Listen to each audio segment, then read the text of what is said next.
When did that change? It changed for the general population when ChatGPT came out. It changed for me when I realized that the kinds of digital intelligences we're making have something that makes them far superior to the kind of biological intelligence we have.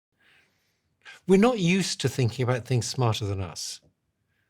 If you want to know what life's like when you're not the apex intelligence, ask a chicken. When I was able in the interview to tell this agent to order all of us drinks, and then 5 minutes later in the interview, you see the guy show up with the drinks, and I didn't touch anything. I just told it to order us drinks to the studio. And remember that the AI, when it's training, is using code. And if it can modify its own code, then it gets quite scary, right? Because it can modify It can itself. change itself in a way we can't change ourselves. It's digital.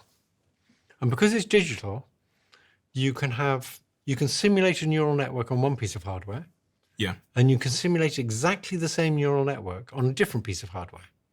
So you can have clones of the same intelligence. Now, you could get this one to go off and look at one bit of the internet, and this other one to look at a different bit of the internet. So, for example, at the point when GPT-4 couldn't look on the web, I asked it, why is a compost heap like an atom bomb? Off you go.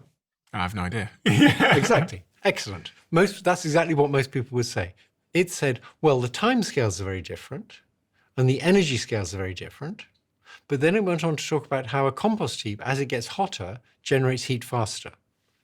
And an atom bomb, as it produces more neutrons, generates neutrons faster. And so they're both chain reactions, but at very different time and energy scales. And when I say conscious, I mean that represents the same properties of consciousness that a human has. There's two issues here. There's a sort of empirical one and a philosophical one. I don't think there's anything in principle that stops machines from being conscious.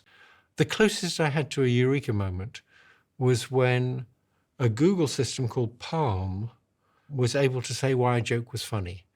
And I'd always thought of that as a kind of landmark. If it can say why a joke's funny, it really does understand. And it could say why a joke was funny. Maybe one of the facets of being a human is because we've always been here, like we were saying about our loved ones and our relationships, we assume. So it's happening already. Yeah.